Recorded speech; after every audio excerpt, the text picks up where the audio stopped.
Good evening mga boss.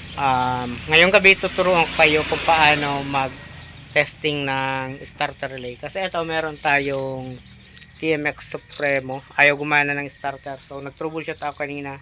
Starter relay ang problema. Ngayon ituturo ko sa inyo ang dalawang paraan kung paano i-testing or paano malaman na starter relay ang problema. So, bago nyo gawin ito mga paps, make sure muna na naka-neutral yung yung motor nyo. So, unang para mga paps kung paano malaman kung sira itong starter or ang starter motor ang sira. Pwede siyang erekta ganito. So, kung ito ang sira, andar ito mga paps, gagana yung starter motor niya. So ayun, gumana siya mga paps. So ibig sabihin ito ang sira. May pangalawa pang paraan.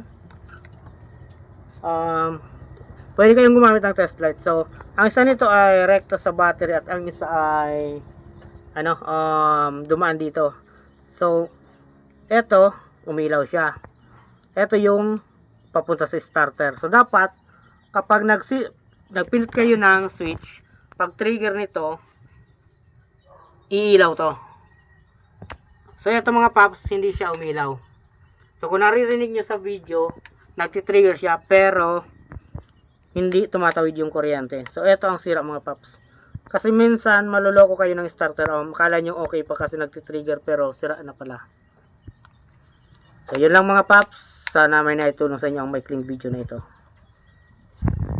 Ayan, nalubat na. Ayaw naman gano'n.